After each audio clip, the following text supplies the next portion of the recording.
Bonsoir à tous et à toutes et bienvenue pour la suite et la fin de Photos de malheur. J'aime bien cette histoire. Je sais que je vais la dire plusieurs fois, mais j'aime bien les histoires avec des suites. J'espère que de votre côté, vous allez bien. Petit récap, je pense.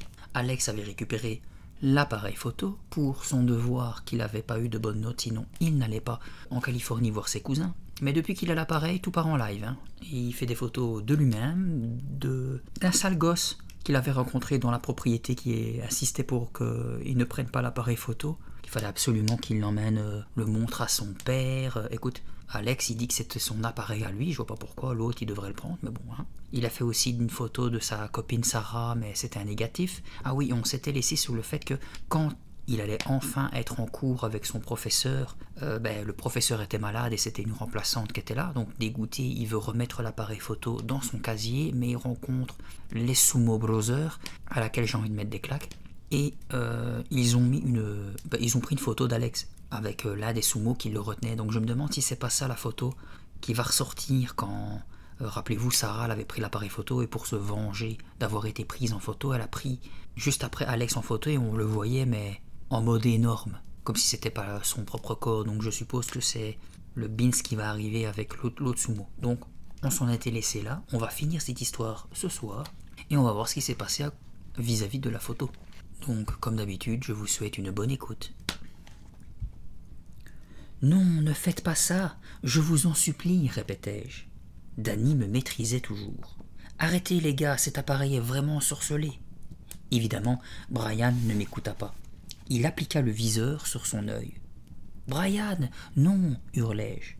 Je pleurais presque. Je vis son index s'approcher du bouton. C'est à ce moment-là qu'une voix forte se fit entendre. Que se passe-t-il ici? À quoi jouez-vous?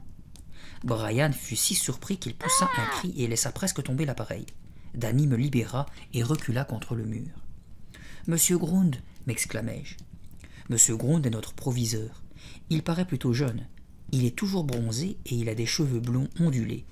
En fait, il ressemble plus à un surfeur qu'à un principal de collège. D'ailleurs, toutes les filles ont le béguin pour lui. Pour une fois, j'étais vraiment content qu'il soit là. Ne devriez-vous pas être en cours maintenant? Dit-il en jetant un œil à la pendule. Nous allions en cours de français avec M. Harang, mentit Danny, en devenant rouge brique. On aidait juste Alex avec son Polaroid, prétendit Brian, en me le rendant. Il m'a l'air ancien, nota M. Grund. Il doit avoir de la valeur. Tu devrais y faire attention, Alex. Oui, répondis-je, c'est pour ça que j'allais le ranger dans mon casier. Filez vite en classe, ordonna le proviseur. Et ne chahutez pas le remplaçant, d'accord?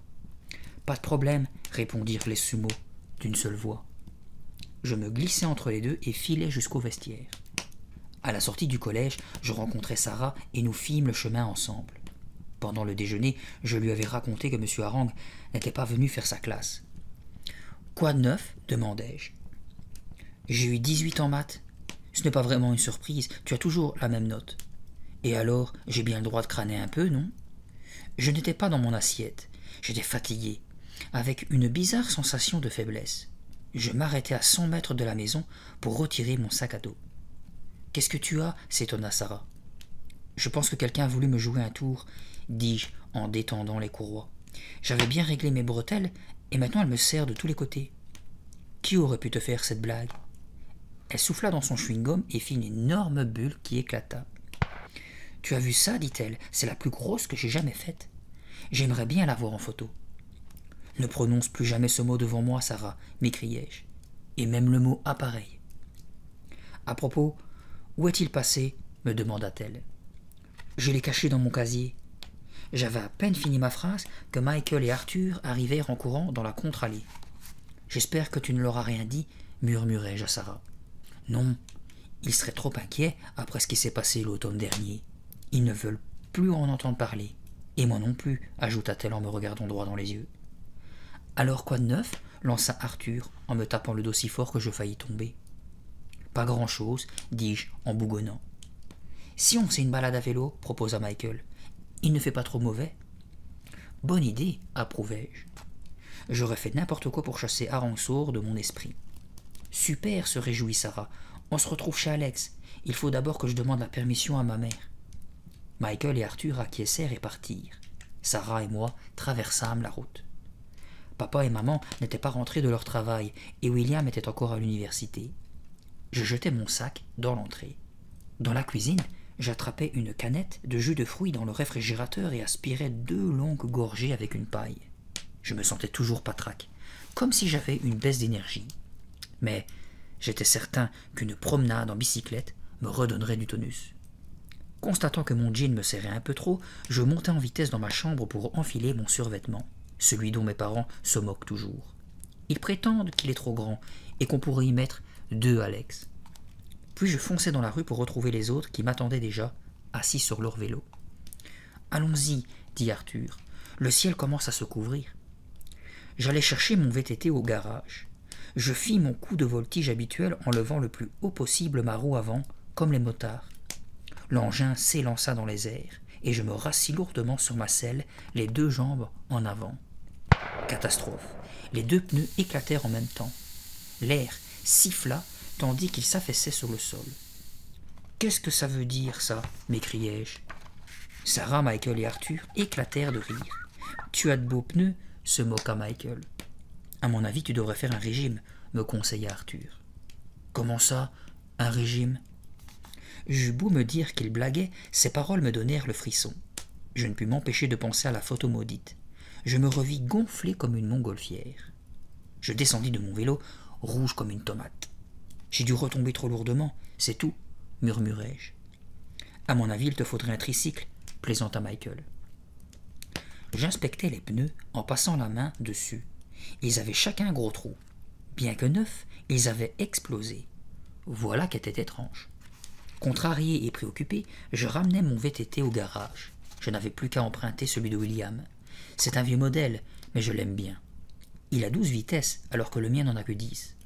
Mon frère ne s'en sert presque plus maintenant qu'il a son permis de conduire. Pourtant, il n'apprécie pas beaucoup que je l'utilise. Tu ferais mieux de marcher à côté en le poussant, suggéra Arthur en donnant une grande claque dans la main de Michael. Oh, ça suffit, vous deux, m'écriai-je. Vous êtes aussi drôle qu'un pneu crevé. Plutôt 2, précisa Michael.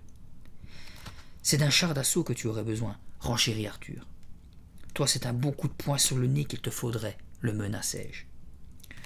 On va faire un tour, oui ou non, s'énerva Sarah en regardant le ciel qui virait au gris. Si on ne se presse pas, on va être trempé. Je m'installai sous la selle de William, et en avant toute sur la grande route. Nous tournâmes en rond dans Saint-Esther, sans but précis. Quand nous arrivâmes à la hauteur du parc, nous fîmes la course. Arthur termina premier. Il possède le meilleur vélo, et comme il a les jambes les plus longues, c'est toujours lui qui gagne. Au bout d'1 heure, une pluie fine se mit à tomber, nous forçant à rentrer à la maison. J'étais content car je n'en pouvais plus. J'avais les jambes lourdes et mes muscles me faisaient souffrir. Tandis que nous roulions, je me rendis compte soudain que Sarah n'arrêtait pas de me regarder. J'avais le front couvert de sueur, et malgré ça j'avais froid. C'était vraiment bizarre. Quand je me réveillai le lendemain matin, je n'avais qu'un seul nom en tête, Monsieur Harangue. C'est aujourd'hui que je dois lui montrer ce maudit appareil, me dis-je en m'étirant, et il doit changer ma note. Alors que je me levais en bâillant, je vis que mon oreiller était tombé sur le plancher. Lorsque je me baissai pour le ramasser, je sentis que ma veste de pyjama me serrait. Brusquement, les boutons sautèrent tous à la fois et s'éparpillèrent sur le sol. « Que se passe-t-il » me demandai-je, ahuri. À ce moment-là, j'entendis un grand bruit de tissu. Il ne m'a fallu pas bien longtemps pour comprendre que mon pantalon venait de se déchirer de haut en bas. « Oh non !» laissai-je échapper. « Que m'arrivait-il » Je tremblais comme une feuille. Il fallait que je sache. Je pris une grande inspiration et, le cœur battant, me dirigeai vers le miroir. La photo avait-elle montré la vérité? Pesais-je vraiment 100 kilos? Je m'appuyai contre le miroir pour m'examiner de près. Ouf! En fait, je ne pesais pas 100 kilos, je n'avais pas tellement changé. J'étais juste enflé. J'avais les joues rondes et les épaules un peu plus larges, c'est tout. Je reculai pour me voir en entier lorsque maman rentra dans ma chambre. « Alex, à quoi tu joues? Tu vas être en retard. »« Maman, j'ai grossi depuis hier soir. Tu vois mon pyjama, il s'est déchiré tout seul. »« Non, tu n'as pas grossi, affirma-t-elle en me regardant à peine. Il est simplement trop petit pour toi. »« Tu crois ?» Elle avait sans doute raison. Tout ça devait être le fruit de mon imagination. Je n'étais peut-être pas plus gros qu'hier. Pourtant, j'eus comme un pressentiment. « À quoi je ressemble, maman ?» insistai-je en me retournant vers elle. « Tu as l'air parfaitement normal, mais tu ne me trouves pas plus enveloppé que d'habitude ?» Elle soupira et me regarda plus attentivement. « Tout compte fait, dit-elle, la voix hésitante. Je vais mettre du lait écrémé sur tes céréales ce matin. »« Dis donc, Alex, tu n'aurais pas grossi ?» C'est par ces mots que M. Hareng m'accueillit quand je me précipitai à son bureau avant le début du cours de français. Faisant comme s'il ne m'avait rien dit, je mis le Polaroid devant lui. « Monsieur Hareng, je veux vous montrer quelque chose. » Il baissa les yeux et fit la grimace. « Tu veux me prendre en photo ? C'est inutile, on a déjà fait mon portrait pour l'annuaire du collège. »« Non, non, c'est l'appareil dont je vous ai parlé, vous savez. » Il leva sa baguette pour me faire taire. « Pas maintenant, Alex, ronchonna-t-il. »« Mais monsieur... » Rien à faire. Il me laissa planter là et se dirigea vers la porte où venait d'apparaître M. Grund. Ils discutèrent jusqu'à ce que la cloche sonne. Ensuite, Hareng sourd retourna s'asseoir. « Je suis désolé pour mon absence d'hier, déclara-t-il. J'ai cru comprendre que vous avez pris du bon temps en apprenant l'imparfait du subjonctif. » J'étais resté debout à côté de son bureau. Constatant que je ne bougeais pas, il se tournait vers moi. « Va à ta place, Alex, nous avons un programme chargé aujourd'hui. »« Mais monsieur, » répétai-je en lui montrant l'appareil. « Va à ta place. » Écœuré par son attitude, je me rendis dans le fond de la classe en soupirant et en traînant les pieds. Comment vais-je lui prouver que j'ai dit la vérité s'il ne veut même pas que je m'explique, pensai-je. Nous allons écouter les histoires de vos camarades, annonça M. Hareng. Je vous rappelle qu'elles doivent avoir été vécues. Marie, c'est ton tour.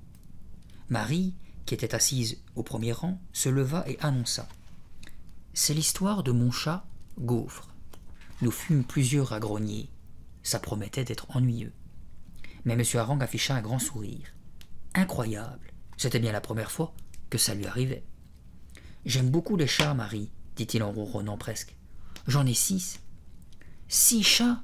Quelle horreur! Je trépignais à l'idée de devoir entendre les prouesses de Gaufre. J'étais tellement impatient que mon professeur m'écoute que je levai la main et l'agitai frénétiquement. Monsieur Hareng, Monsieur Hareng. Son sourire s'effaça. Avant que Marie commence, poursuivis-je, je voudrais vous montrer l'appareil, vous savez, celui de mon aventure. Avant-hier, vous m'avez dit que si je l'apportais et que je vous prouvais qu'il était bien ensorcelé, vous corrigeriez ma note. Il se frotta le menton et me lança un regard de travers. Aujourd'hui, c'est le tour de Marie. Je suis sûr que tout le monde veut savoir ce qui est arrivé à Gaufre. Mais monsieur, vous m'aviez promis, m'indignai-je, ma voix ressemblant au bruit d'une crécelle. Des élèves se mirent à ricaner méchamment. Alex, tu ne me feras pas changer d'avis, décréta Hareng sourd. Mais enfin, si je vous prouve qu'il est ensorcelé, insistai-je. Les ricanements s'amplifièrent. C'est toi l'ensorcelé, cria Danny. Sa plaisanterie déclencha évidemment un éclat de rire général ainsi que des applaudissements nourris. Ne la trouvant pas à son goût, M. Hareng frappa le bureau avec sa baguette. « Silence !» Il soupira et s'avança vers moi. « D'accord, Alex, ce n'est pas très correct vis-à-vis des autres de t'accorder du temps supplémentaire, mais je te donne 1 minute et pas davantage.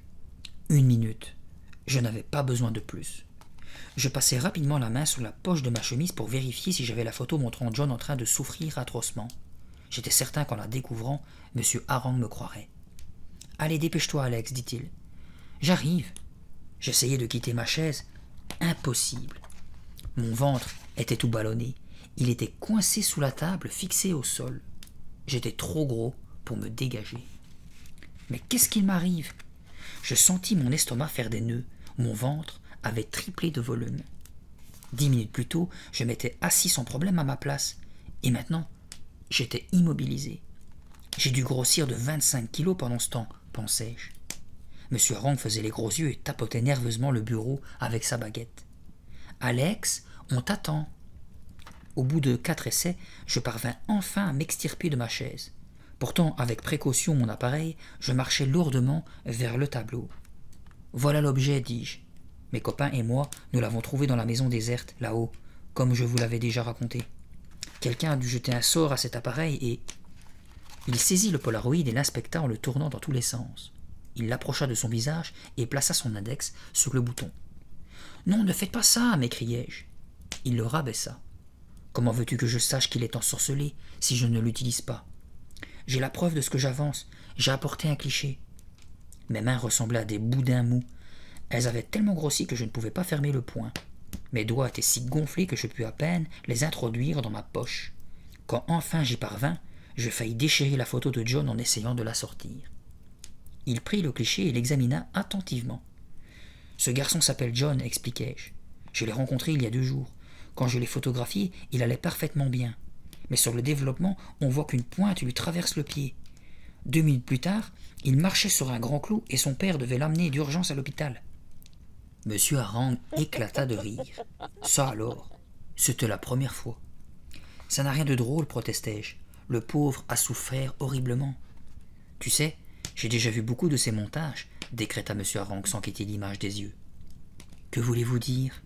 Autrefois, j'avais une flèche du même genre, dit-il en me rendant le cliché. Quand je la fixais sur mon crâne, on pouvait croire qu'elle le traversait. Ça doit être la même chose pour ton clou. C'est comme ça que tu as fait pour truquer cette photo? Non, regardez comme il a mal. Ça se voit sur son visage, non? Ça veut simplement dire que ton copain joue bien la comédie. Mais non, m'indignai-je, ce n'est pas un copain, je ne l'avais jamais vu avant ce soir-là. Monsieur, vous devez me croire, je ne mens pas. Ta minute est écoulée, conclut-il, en consultant la pendule. Mais vous m'aviez promis. Alex, va t'asseoir maintenant. Tu ne m'auras pas avec cette astuce grossière. Tu as perdu, Alex, lança Danny. C'est toi le sorcier et non ton appareil, enchaîna Brian. Tout le monde se mit à rire. Rouge de confusion, je bouillais d'indignation, prêt à exploser. J'étais à la fois furieux et vexé. Je te donne un 20 pour ton entêtement, mais je maintiens le 0 pour ton travail, dit cruellement M. Hareng. Il y eut un nouvel éclat de rire général. Je n'en pouvais vraiment plus. Je poussai un cri de rage et courus vers la sortie. Ou plutôt j'essayais de courir, trop lourd pour me déplacer rapidement. J'avançais comme un hippopotame. « Alex, où vas-tu » demanda Hareng sourd. Je fis semblant de ne pas entendre et me traînai péniblement, l'appareil coincé sous mon bras enflé. J'ouvris la porte, sortis et me retrouvai dans le long couloir silencieux. M. Hareng continua de m'appeler depuis son bureau pendant que les élèves riaient aux éclats. Je claquai la porte et m'en allai. Désemparé, j'aurais voulu hurler et cogner dans les murs. Alors que je marchais, sans savoir quoi faire, je vis Sarah qui venait à ma rencontre. « Alex, que t'arrive-t-il » s'étonna-t-elle. Elle portait une jupe noire courte et des bottes bleues. S'élançant pour me rejoindre, elle poussa un cri. Sa jupe venait de tomber par terre. « Non mais c'est pas vrai » s'écria Sarah. Nous avions les yeux fixés sur le vêtement qui avait glissé de ses hanches. Mon amie en lâcha ses livres. En temps normal, j'aurais éclaté de rire, mais elle avait l'air si préoccupée que je restais muet. « J'ai maigri » bégaya-t-elle en ramenant sa jupe autour de sa taille. « Je me suis pesée ce matin et j'ai perdu 4 kilos. » Je secouai la tête, incrédule. Pourquoi perdrait-elle du poids? « Tu sais, 4 kilos, ce n'est pas beaucoup, » dis-je pour la réconforter. Je savais que c'était un peu bête, mais je ne trouvais rien d'autre à dire. « Hier, je pesais 40 kilos, » répondit-elle brutalement. « Maintenant, j'en suis à 36. Je flotte dans tous mes vêtements, c'est horrible. » Elle était tellement obsédée par sa perte de poids qu'elle n'avait même pas constaté mon état. « Regarde-moi, » dis-je en écartant les bras pour qu'elle puisse avoir mon ventre. « J'ai grossi de 10 kilos en une matinée. Il y a 5 minutes, je ne pouvais même pas me lever de ma chaise. »« Tu es vraiment laid d'ailleurs, » dit-elle ironique. « Mais qu'est-ce qu'on va devenir » gémit-elle. J'allais lui répondre quand on entendit des pas qui s'approchaient dans le couloir. « Filons » dit Sarah. Je me baissai pour ramasser ses livres, et mon jean se déchira. À la fin des cours, Arthur, Michael et d'autres garçons voulurent faire une partie de football. Je n'avais aucune envie de jouer, ayant grossi de plusieurs kilos depuis le matin. Heureusement, pour l'instant, ça ne se voyait pas trop avec ma chemise large. En passant ma tenue de sport, je fis des vœux pour que mes copains ne remarquent pas mon changement. Ils m'entraînèrent de force sur le terrain et me placèrent, d'autorité, à gauche. Croisant les doigts, j'attendis. Mon t-shirt était tendu à éclater sur mon ventre rebondi. Il était si serré que j'arrivais tout juste à remuer les bras. Je me mis à trottiner, espérant qu'ils ne remarqueraient rien. Mais je n'en étais pas convaincu, et j'avais raison. c'est Arthur qui ouvrit le feu. « Dis donc, Alex, tu n'aurais pas abusé des bonbons ?» me demanda-t-il depuis ses buts. Toute l'équipe s'esclaffa, la mine réjouie. « Vous voulez bien m'oublier un peu ?» m'exclamai-je. « C'est le 3e sumo, lança Michael en me montrant du doigt. C'est même sumo 3 et sumo 4 à lui tout seul, renchérit Arthur. Ils rigolèrent de plus belle. « Fichez-moi la paix !» explosai-je. Au lieu de me laisser tranquille, ils firent un cercle autour de moi. Tout en hochant la tête d'un air entendu, Arthur murmura « C'est vraiment bizarre. Comment tu fais pour prendre ces kilos si vite ?»« On joue, oui ou non ?» m'écriai-je, refusant d'aborder ce sujet délicat. En fait, j'avais très envie de tout raconter à Michael et à Arthur, de leur dire que Sarah m'avait pris en photo avec l'appareil que j'avais déniché dans la benne à ordures de la maison Kaufmann, que sur cette photo, je pesais au moins 100 kilos, et que la prédiction s'était réalisée. Seulement je n'osais pas le leur avouer, parce qu'ils m'avaient bien recommandé de ne pas y aller. Ils m'avaient supplié même. Si je leur parlais de mon expédition, ils me traiteraient de fou, et ils auraient raison. Je préférais donc me taire, me concentrant sur le jeu. Au début, tout se passa à peu près normalement, jusqu'au moment où la balle arriva sur moi. Je la frappai, et elle passa par-dessus la tête d'un adversaire. Je le dépassai en courant, hors d'haleine. Le ballon roulait toujours. « Vas-y, continue !» m'encouragèrent mes équipiers. Soufflant et peinant, j'avais du mal à soulever mes jambes qui pesaient 1 tonne. « Vas-y, tire au but !» Je fis un dernier effort, shootai et tombai. Je fus incapable de me relever. Je restais là comme une baleine échouée. J'essayais de rouler sur moi-même, de me redresser. Impossible. Je dus appeler mes copains à la rescousse. J'étais tellement embarrassé qu'ils me conseillèrent de rentrer chez moi.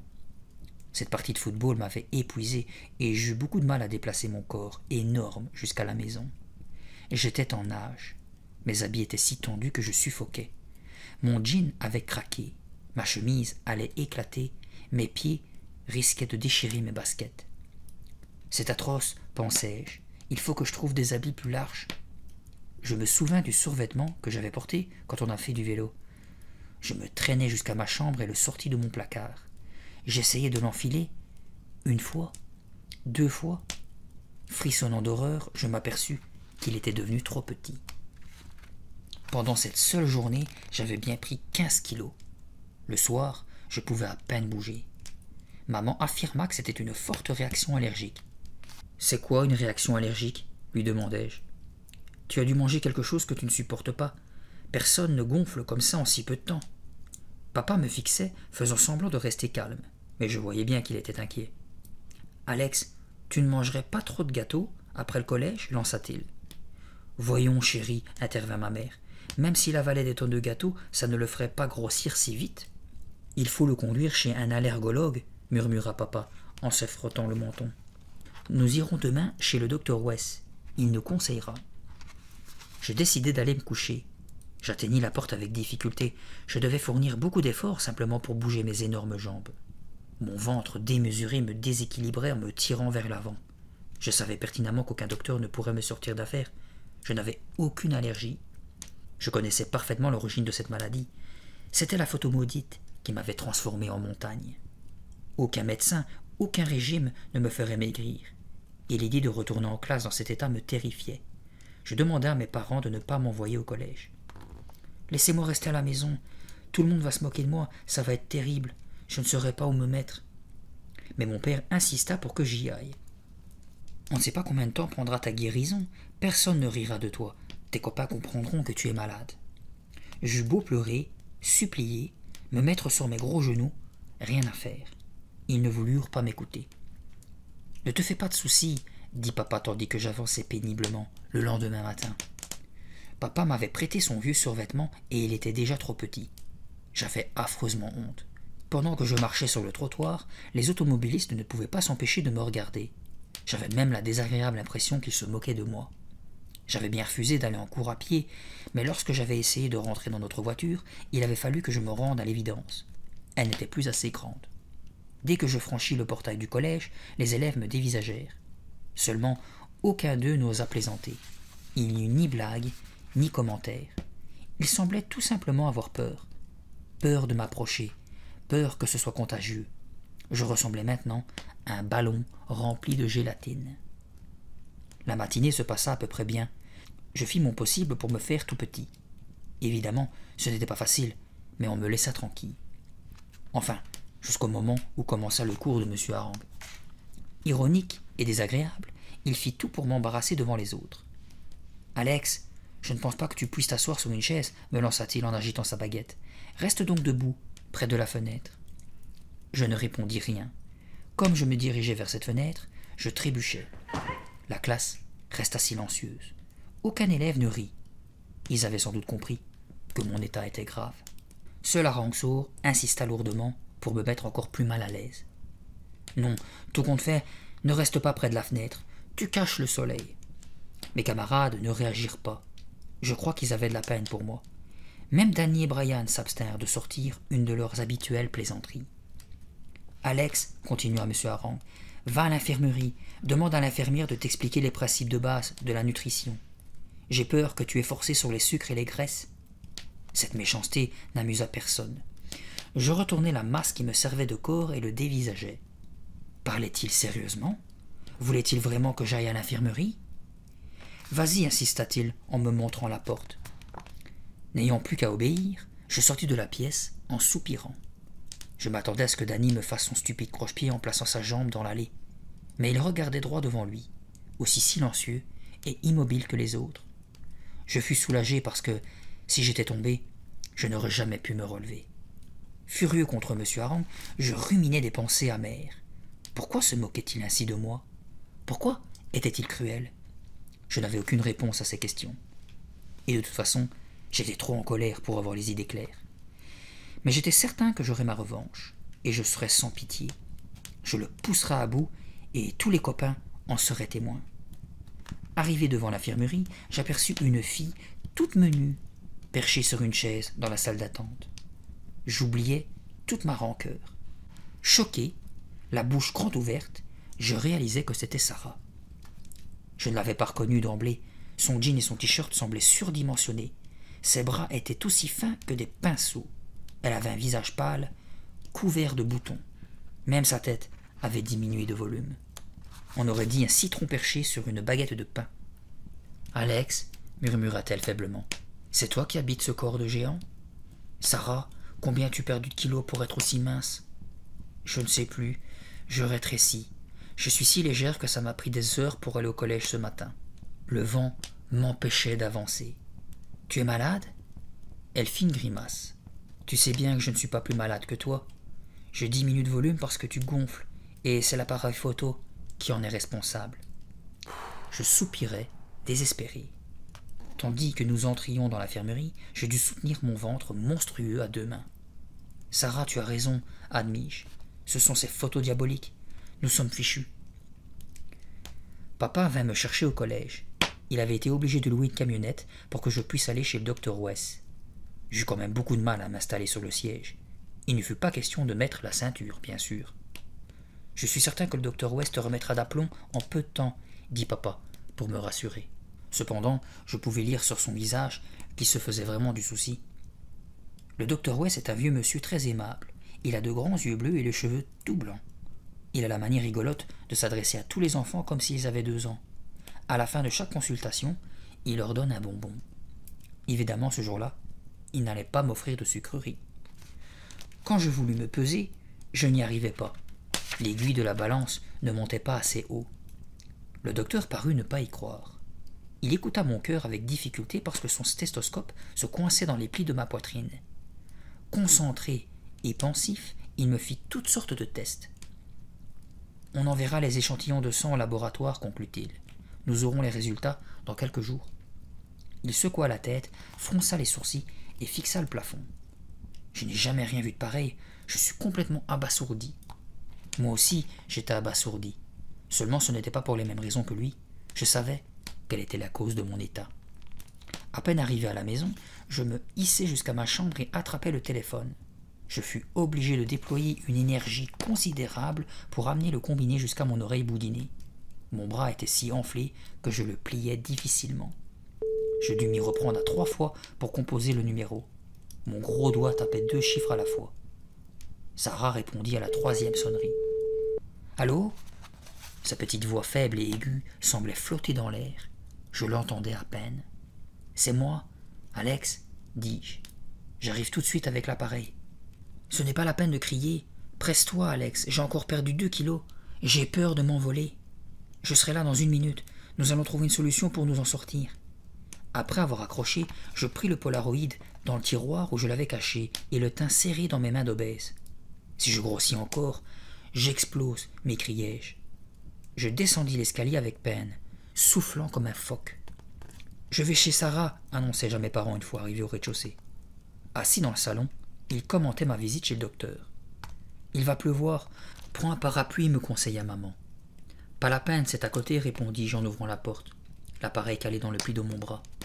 De toute façon, un parapluie n'aurait pas pu me protéger entièrement. Je passai le nez dehors. Une pluie fine s'était mise à tomber. Je sortis, mais m'arrêtai net. Un garçon aux cheveux noirs marchait lentement vers moi en boitant. C'était John. Non, je savais pourquoi il était là. Il venait reprendre ce qui lui appartenait. Mais il n'en était pas question. Je ne pouvais pas lui donner l'appareil. J'en avais besoin pour nous tirer d'affaire. Désemparé, je voulus me cacher sous le porche. Trop tard. John m'avait vu. John me fit de grands signes. Je posai soigneusement l'appareil dans un coin du porche et plaçai mon imposante silhouette devant lui. Qu'allais-je lui dire? Comment m'y prendre pour le convaincre de me le confier quelques jours de plus? « Salut, dit-il en montant vers moi. « Salut, répondis-je faiblement. Je cherche un garçon qui habite dans les environs. Il s'appelle Alex. Il a les cheveux blonds et il a à peu près de mon âge. Il m'a emprunté un appareil photo. » Je le contemplais, bouche bée, mes multiples mentons rebondissant sur ma poitrine. « Et quel est son nom de famille ?» finis-je par demander. « Je ne connais que son prénom. »« Je suis tellement déformé qu'il ne m'a même pas reconnu, » pensai-je, soulagé. « Ah, oui, je vois de qui tu parles. Il vit de ce côté, » fis-je en lui indiquant une rue de la main. « Tu ne sais pas dans quelle maison, par hasard? »« Oh, c'est à 200 mètres. On ne peut pas la manquer, c'est la seule construction en briques rouges du quartier. »« Merci. » Et il partit en boitant le long du trottoir. Je n'étais pas fier de lui avoir menti, mais je n'avais pas le choix. D'ailleurs, je ne pouvais pas lui rendre cet appareil, il était trop dangereux. Je le suivis du regard jusqu'à ce qu'il disparaisse dans le virage. Puis je récupérai le boîtier. Après m'être traîné dans ma cour, j'atteignis celle de Sarah. Mon amie m'attendait sur le pas de la porte. Lorsqu'elle me vit, ses yeux s'agrandirent de surprise. Moi aussi, je fus sous le choc. Elle ressemblait plus à une brindille qu'à une fille. En montant l'escalier, elle se prit les pieds dans son pantalon. Elle avait fait 2 tours avec sa ceinture pour que son jean tienne à sa taille menue. Elle me dit « Si je continue à maigrir, il faudra que je m'habille avec des vêtements de poupée. »« Tes parents t'ont amené chez un docteur ?» demandai-je en la suivant, essoufflé. « Oui, répondit-elle de son mince filet de voix.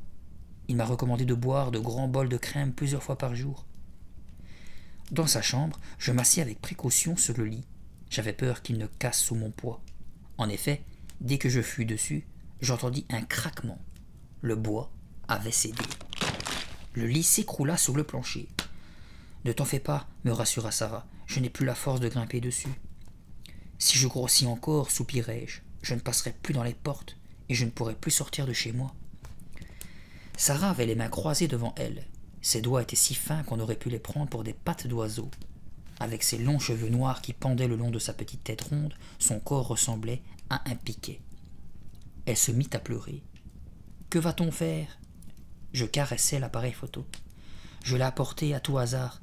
Peut-être que... Qu'est-ce que tu veux qu'on fasse avec ce machin? Je voudrais qu'on ne l'ait jamais trouvé. Jamais. »« J'ai une idée !» m'exclamai-je si brusquement que les plis de mon menton en tremblèrent. « Encore une de tes idées géniales? Si on prenait de nouvelles photos, elles nous montreront peut-être normaux, comme avant. » Ses yeux croisèrent les miens. Je vis qu'elle réfléchissait intensément. « C'est peut-être un peu risqué, non ?» Puis elle considéra le Polaroid et dit d'un ton ferme. « D'accord, vas-y. » J'essayais de me mettre debout. Mes jambes étaient juste assez solides pour supporter mon poids. Avant que j'aie pu me relever, Sarah traversa la pièce et me déroba l'appareil. Elle faillit le lâcher tellement il était lourd pour elle. Elle dut le tenir à 2 mains. J'essayais encore de soulever la masse qui me tenait lieu de corps. Une fois de plus, j'échouais. « Tiens-toi tranquille, m'ordonna-t-elle. Je te prends en premier. » D'accord, pourvu que je sois maigre comme un clou, souhaitai-je tout haut, essayant de croiser mes doigts enflés. Fais-moi risette, plaisanta Sarah. Ce n'est pas le moment de rigoler, râlai-je. Dépêche-toi. Elle plaça son œil dans le viseur, mit son doigt sur le bouton. Non, c'est trop dangereux, bégaya-t-elle en se ravisant. Vas-y, Sarah, ça ne peut pas être pire que maintenant, non? Elle acquiesça.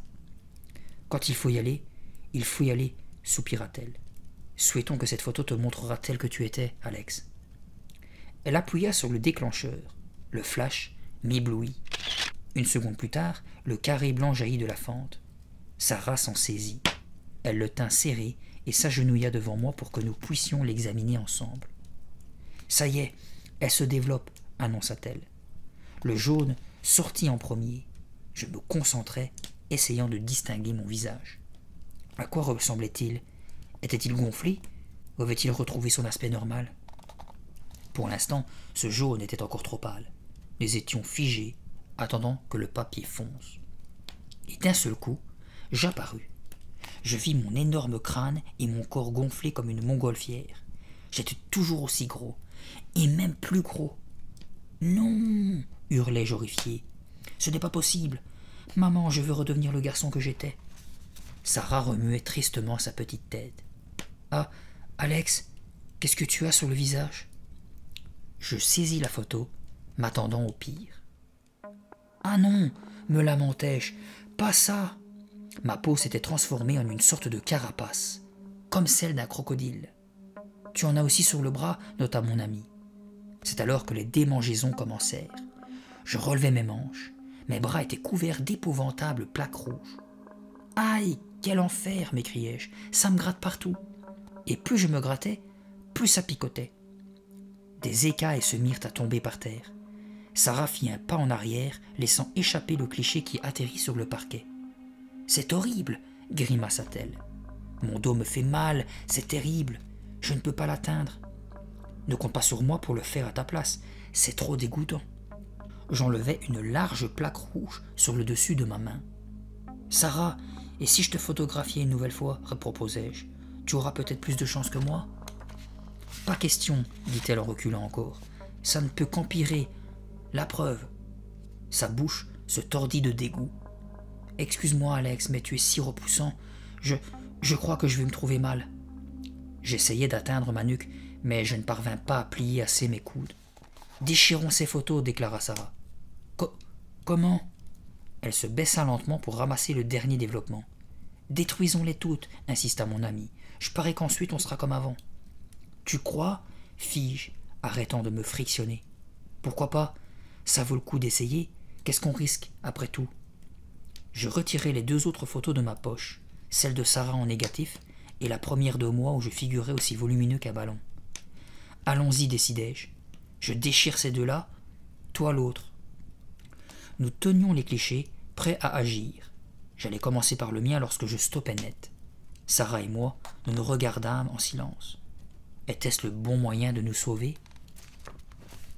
C'est trop risqué, on ne peut pas faire ça, décréta Sarah. Tu as raison, approuvai-je en tremblant. C'est trop dangereux.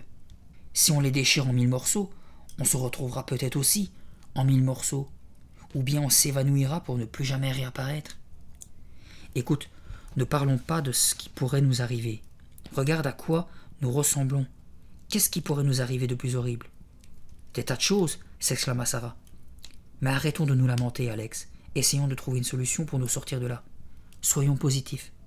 Je la dévisageai, bouche bée. Quoi? Répète ce que tu as dit. J'ai dit soyons positifs. Positifs? Sarah, tu viens de me donner une sacrée bonne idée, m'écriai-je. Apportons-les à la boutique de Kramer où mon frère travaille. Pourquoi pas? Approuva Sarah sans grande conviction. Inutile de dire que j'eus toutes les peines du monde à me remettre debout. Il nous fallut ensuite 1 heure pour parcourir la distance qui nous séparait de la boutique de Kramer.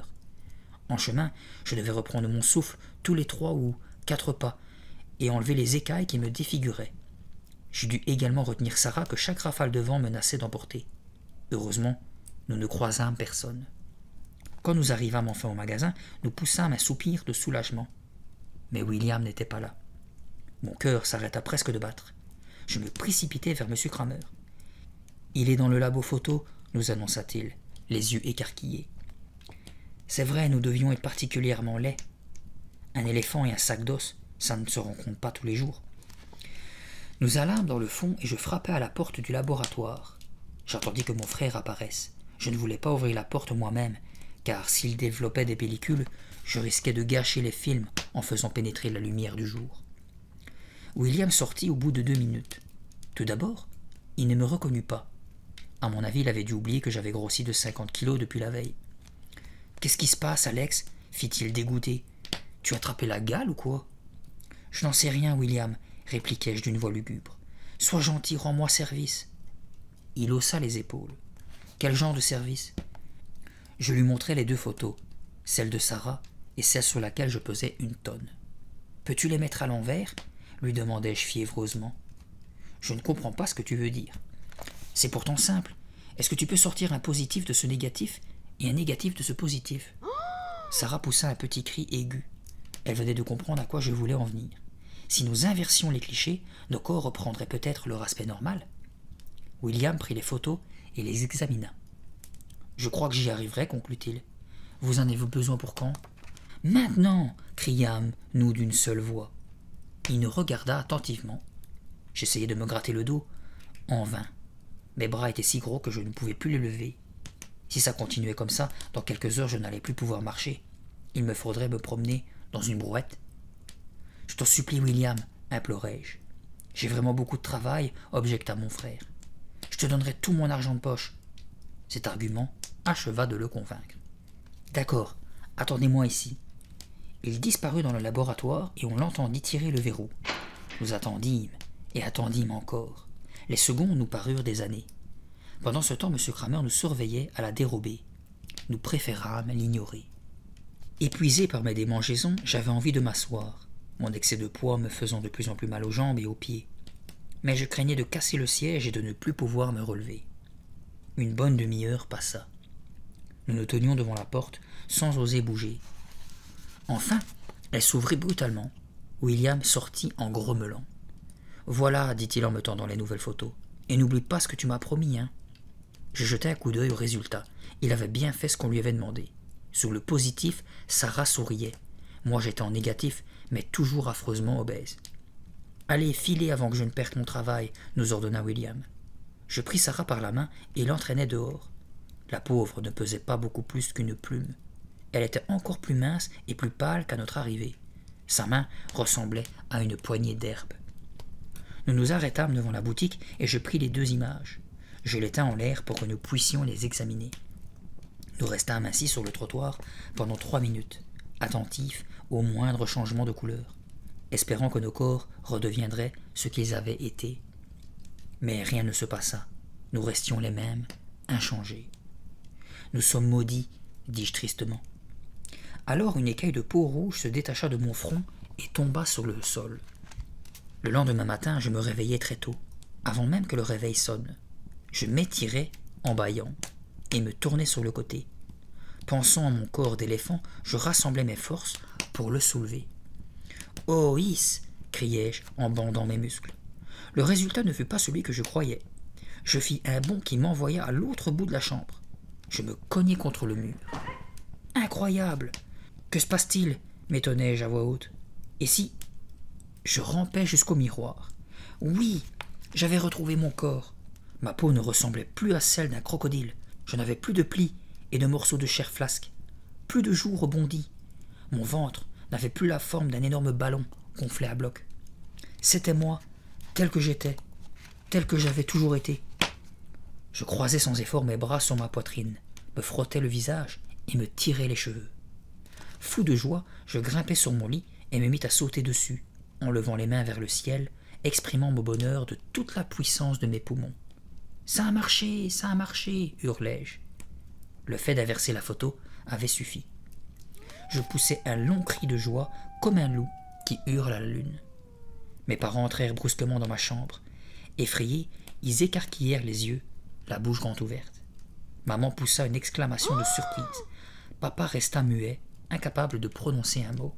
« Eh bien, ça y est, tu es redevenu normal, » finit par balbutier maman.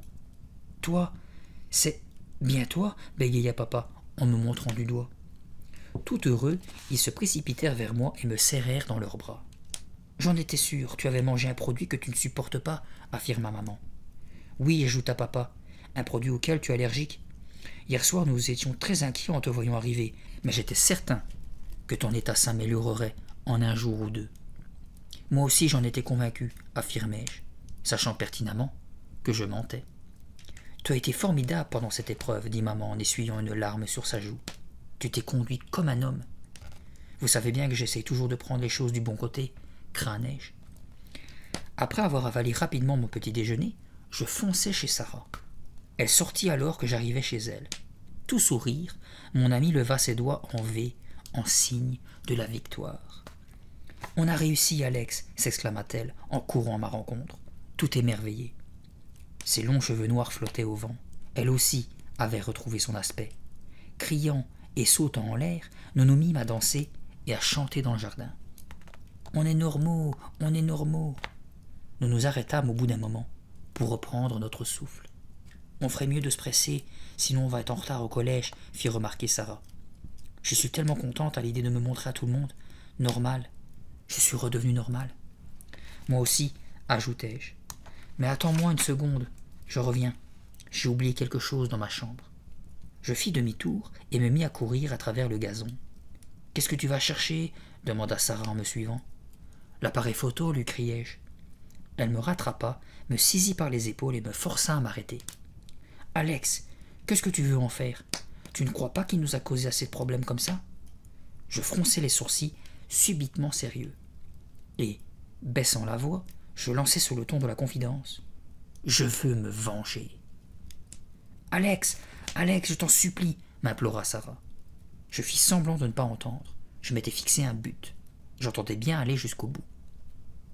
Je montai l'escalier 4x4 et me ruai dans ma chambre. J'ouvris le tiroir de mes sous-vêtements, sortis l'appareil et filai rejoindre Sarah. Elle m'attendait sur le trottoir. « Alex, tu es fou, à quoi ça rime ?»« Je vais prendre une photo de monsieur Harang, annonçai-je d'un ton sinistre. »« Non, s'il te plaît, ne fais pas ça, supplia-t-elle. »« Je vais me gêner. Écoute, sois raisonnable. » Sans répondre, je me mis à marcher à grands pas, le boîtier fermement coincé sous mon bras. « Alex, il va sûrement arriver quelque chose d'horrible, tu le sais bien. »« Je sais, seulement Harang Sour l'aura bien cherché. » J'affichai un grand sourire sarcastique et continuai d'avancer. Elle essayait de m'arrêter, mais je réagis vite. Je me mis à courir, Sarah sur mes talons. Il a refusé d'écouter mon histoire. Il m'a traité de menteur. En plus, il m'a collé à 0 alors que j'avais fait un très bon devoir. Tu ne trouves pas ça suffisant ? Lui expliquai-je pour me justifier. Alex, je ne la laissais pas placer un mot de plus. J'étais furieux, et plus nous nous approchions du collège, plus je m'excitais à l'idée de ma vengeance. Il veut ruiner mes vacances d'été, continuai-je. Il est dans son tort, et quand j'étais comme un ballon dirigeable, il a été cruel envers moi.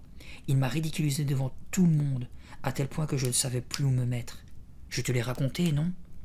Mais on apercevait déjà les murs du collège à travers les arbres. Il avait vraiment envie de me faire du mal, et devant tout le monde. Il a mérité ce qui va lui arriver. « Et qu'est-ce qui va lui arriver ?» s'exclama Sarah, inquiète. Je m'arrêtai. Il m'a mis au défi de lui prouver que l'appareil est ensorcelé. Eh bien, il va voir ce qu'il va voir. Je vais le lui prouver et me venger en même temps. Je laissai là mon ami et filai vers ma salle de cours. Je m'y glissai au 2e coup de sonnerie. Les élèves étaient déjà assis. Le dos tourné, M. Harang était en train d'écrire quelque chose au tableau. Je me plaçai derrière lui et attendis qu'il se retourne. Mon cœur battait lourdement dans ma poitrine. Mes mains tremblaient tellement que je pouvais à peine tenir l'appareil. Je sentis la sueur perler à mon front. Je pris une grande inspiration et me préparai. Le moment était arrivé. Enfin. « Monsieur Harang » appelai-je doucement. Il sursauta et se retourna d'un seul coup, comme si j'avais hurlé. « Alex » s'écria-t-il, « mais tu es redevenu mince ?» Je ne fis pas attention à sa remarque et mis mon œil sur le viseur. L'heure de son châtiment avait sonné. « J'ai apporté l'appareil, dis-je d'une petite voix. Vous savez, celui dont je parlais dans mon histoire. Vous m'aviez demandé de vous prouver qu'il était ensorcelé. Eh bien, vous allez voir par vous-même maintenant. » J'avais bien cadré son visage étonné. Dans une seconde, mon index allait appuyer sur le bouton. Mais Aransour fut plus rapide. Il m'arracha le Polaroid des mains. « Oui, bien sûr, le fameux appareil, murmura-t-il en l'examinant. Ne perds pas ton temps avec moi, Alex. Prenons plutôt la classe. Non, surtout pas, m'écriai-je. Il leva sa baguette. Danny et Brian, rapprochez-vous. Et puis, il me poussa devant lui. Rentre dans le champ, Alex. Non, non, suppliai-je. Non. Souriez tous. Je n'eus pas le temps de protester davantage. L'éclair du flash nous éblouit.